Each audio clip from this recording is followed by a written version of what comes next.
Hello दोस्तों, अगर आपसे पूछा जाए कि यहाँ पे ब्यूटीफुल प्लेसेस कौन कौन सी है तो या तो आप माउंटेन्स की तरफ जाओगे, या तो आप डिजर्ट्स की तरफ जाओगे, या तो फिर लेक की तरफ जाओगे। अगर मैं आपसे पूछता हूँ आइलैंड के बारे में तो आप पॉपुलर आइलैंड्स का नाम लोगे, जैसे अंडमान एंड निकोबार आइलैंड या लक्षद्वीप या अदर्स।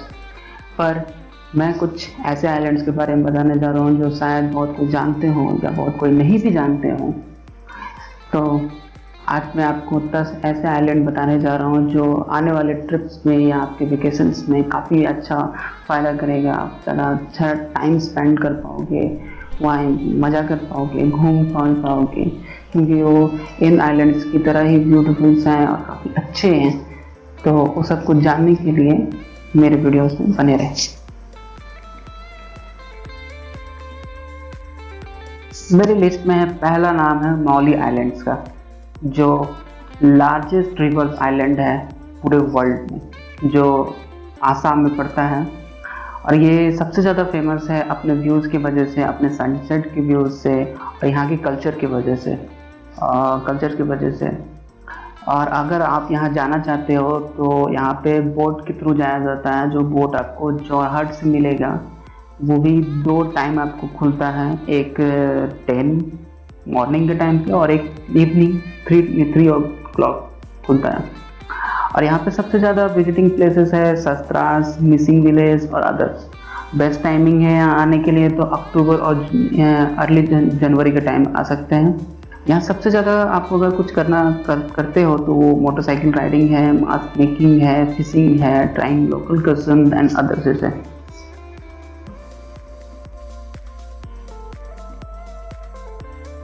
मेरे दूसरे नंबर पे है दीव्स आइलैंड। ये काफ़ी छोटा आइलैंड है और ये सबसे ज़्यादा फेमस है पोर्तुगीज कल्चर की वजह से, और ये गुजरात में पड़ता है। ठीक है, यहाँ पे सबसे ज़्यादा फेमस आपको यहाँ पे आर्किटेक्चर ब्यूटीज़ है, सेरेनिटी ऑफ नेचर्स है, delicious cousins of sea foods है। यहाँ पे आपको सबसे ज़्यादा सी फूड खाने मिलेंगे अलग अलग तरह के। और ये सबसे ज़्यादा गुजराती और पोर्चुगीज़ के कल्चर को मिक्स है, इसकी वजह से ये काफ़ी ब्यूटीफुल और काफ़ी अट्रैक्टिव बनता है। और यहाँ पे जो गुजराती हैं तो उसकी वजह से अल्कोहल की जो मात्रा है काफ़ी ज़्यादा है, तो यहाँ पे पार्टीज़ और एंटरटेनमेंट काफ़ी ज़्यादा होती हैं। और अगर आप यहाँ पे आते हो तो यहाँ पे घूमने के लिए जगह आपको ड्यू फॉरेस्ट है, टेम्पल है, सी सिल्स म्यूजियम है, सेंट पॉल्स चर्च है और बहुत कुछ है। यहाँ पे सबसे ज़्यादा अच्छा टाइम होता है आने के लिए अक्टूबर टू अर्ली जनवरी में। और यहाँ पे बहुत कुछ है करने के लिए, जैसे स्टे इन रिजॉर्ट में रह सकते हैं, स्कूटर राइडिंग है, बीच एक्टिविटीज़ बहुत सारी होती हैं, और कसिनो में आप ट्राई कर सकते हैं। कसिनोज भी काफ़ी ज़्यादा हैं, शॉपिंग्स हैं।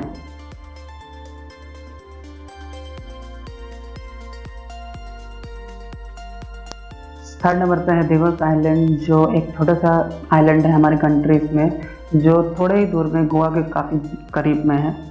और ये सबसे ज़्यादा फेमस है अपने लाइव कल्चर की वजह से और लस्ट वेजिटेशन की वजह से और इंटरेस्टिंग एक्टिविटीज़ की वजह से। ये 10 मिनट के रास्ते में है गोवा से। ठीक है, पर बहुत कुछ जो लोग आते हैं गोवा में इंटरटेनमेंट, और उसकी वजह से इंटरटेनमेंट स्पॉट्स है, तो कोई भी ऐसा नहीं चाहता है कि गोवा छोड़ के उस छोटे से आइलैंड में जाए। पर अगर आप चाहते हो तो काफ़ी अच्छा चेंजेस मिलेगा आपको एक गोवा से दूसरे आइलैंड में जाने का, तो काफ़ी अच्छा फील होगा। अगर आप यहाँ जाते हो तो आपको घूमने के लिए लेडी ऑफ कंपेरिजन चर्च देखने मिलेंगे, गणेश सतेरी टेम्पल्स मिलेगा, पोर्टिको स्ट्रक्चर मिलेगा, हेरिटेज वॉक्स है और बहुत कुछ है। और अगर आप यहाँ आते हो तो नवंबर टू फरवरी में आओ, काफ़ी अच्छा एनवायरनमेंट होता है उस टाइम। और अगर यहाँ आओगे तो आपको motorcycle rides, photography, picnic spots है और कसिनो बीच हैं, बहुत सारा कुछ है यहाँ पे। चौथा नंबर पे पड़ता है मेरा सेंट मैरिस आइलैंड, जो ये 3 ही आइलैंड्स को मिला के एक टाइम जाइंट कसिन बना हुआ है।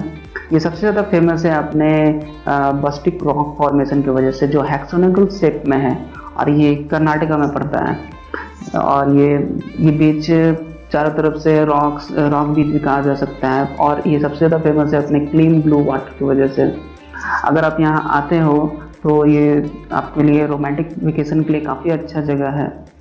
और यहाँ पे आपको पहुँचने के लिए बोट मिल जाएंगी कर्नाटका से, जो माल से मिलेंगी, और यहाँ आने के लिए आपको सिर्फ 15 मिनट लगेंगे। और बोट की कॉस्ट कम लगभग 500 होगी। अगर आप यहाँ आते हो तो आपको कोकोनट गार्डन्स मिलेंगी, बास्टिक रॉक फॉर्मेशन मिलेगा और प्योर वाटर, क्लीन वाटर मिलेगा। यहाँ पे आपको सबसे अच्छा आने का टाइम होता है अक्टूबर टू अर्ली जनवरी पे। और यहाँ पे जो भी आप कर सकते हो, फोटोग्राफी कर सकते हो, बोट राइडिंग कर सकते हो, पिकनिक स्पॉट्स है। और अगर आप यहाँ पे और बहुत कुछ है, डिजर्टेड एरियाज हैं, टूरिस्ट प्लेसेस हैं, बहुत सारा कुछ है।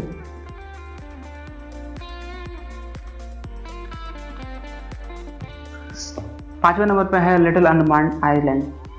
अगर ऐसे अंडमान और निकोबार का नाम लें तो ये काफ़ी कॉमनली है टूरिस्ट के बीच में, पर इसके आसपास भी काफ़ी अच्छे अच्छे आइलैंड्स हैं जो टूरिस्ट डेस्टिनेशन बन सकती हैं।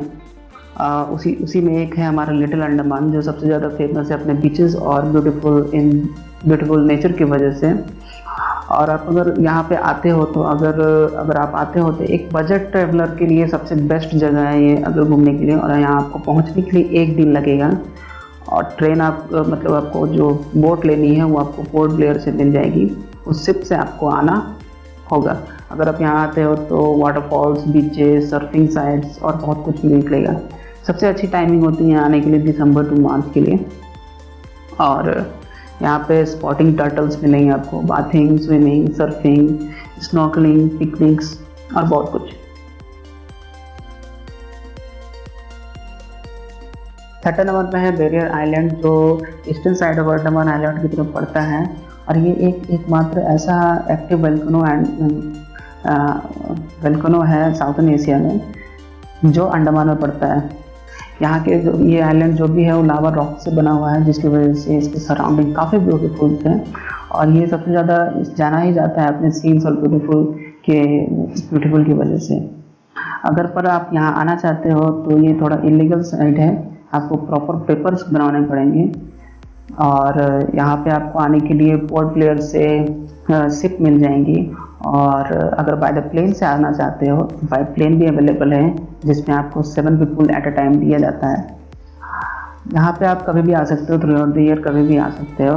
अगर आप यहाँ आते हो तो आपको बेयरफुट स्कूबा करना मिलेगा, डाइविंग करना मिलेगा और बहुत कुछ मिलेगा।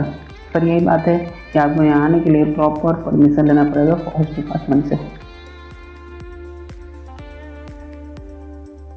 7वां नंबर पर है ग्रैंड आइलैंड।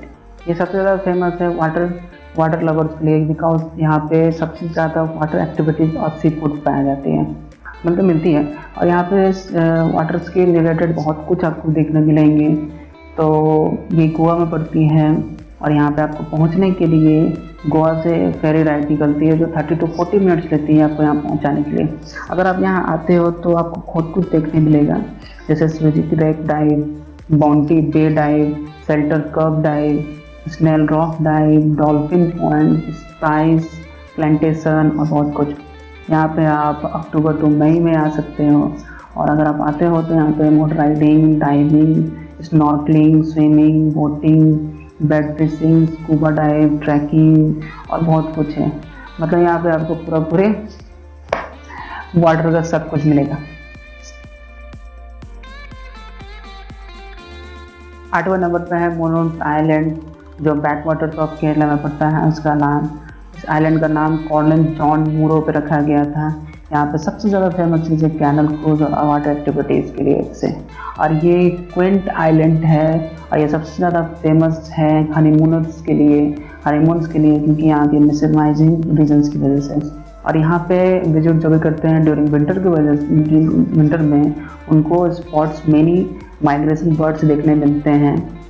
और यहाँ अगर आप आते हो तो अस्तमुंडी लेक्स, सस्कोटा लेक्स, देवी टेम्पल, मोनरो चर्च और बहुत कुछ देखने मिलेगा।